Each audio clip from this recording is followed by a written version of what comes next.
ৰবীন্দ্ৰ সংগীত আৰু ৰাষ্ট্ৰীয় সংগীতৰ মাজত পাৰ্থক্য আছে।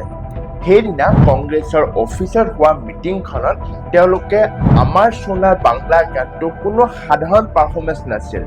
আমাৰ দেশৰ ৰাষ্ট্ৰীয় সংগীতক বাদ দি তেওঁলোকে এই গীতটি গাইছিল। কথাটো হ'ল যে ৰবীন্দ্ৰ সংগীত বহুত আছে, কিন্তু তেনে ক্ষেত্ৰত কেৱল এই গীতটোৱে কিয় গোৱা হ'ল? আজি পশ্চিমবংগৰ কিছু বাওঁপন্থী ভদ্ৰলোকৰ খং উঠিলেও এই কথা কিন্তু তাহাঁতে ক'ব নোৱাৰে।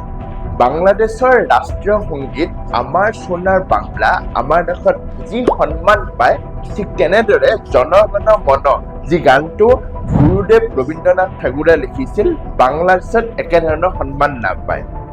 এই দেশখনে ঠাকুৰজীৰ গানক ৰাষ্ট্ৰীয় সংগীত হিচাপে লৈছে ঠিকেই, কিন্তু সেই দেশতে আজি কিছুদিন আগতে তেওঁৰ পিতৃগৃহ ভাঙি ধ্বংস কৰা হৈছিল। দুখজনক কথাটো হ'ল যে বাংলাদেশৰ কিছু গোটে এতিয়া সাংস্কৃতিক সম্পদ আৰু ৰাজনীতিক একেই কৰি পেলাইছে। কলা কৃষ্টিক বিদ্বেষৰ পৰা ছেপাৰেট কৰিব নোৱাৰা এই গোটবোৰে দেখুৱাইছে যে বাংলাদেশত ইচ্ছাকৃতভাৱে ভাৰত বিৰোধী মনোভাৱ গঢ়ি তোলা হৈছে। যদিও 1971 চনত স্বাধীনতাৰ সময়ত ভাৰতে এই দেশক সহায় কৰিছিল। তেনে ক্ষেত্ৰত অসমত আমাৰ সোণাৰ বাংলা গানটো গোৱাক লৈ যি ক্ষোভ সৃষ্টি হৈছিল সেয়া আকস্মিক নহয়।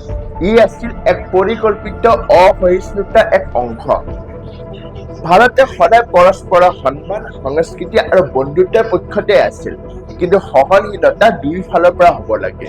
যেতিয়া ঘৃণাক শিক্ষাৰ অংশ লোৱা হয় তেতিয়া বিশ্বাস হেৰাই যায়, আৰু এইটোৱে আঞ্চলিক সম্পৰ্কৰ ক্ষেত্ৰত একেবাৰে সত্য কথা।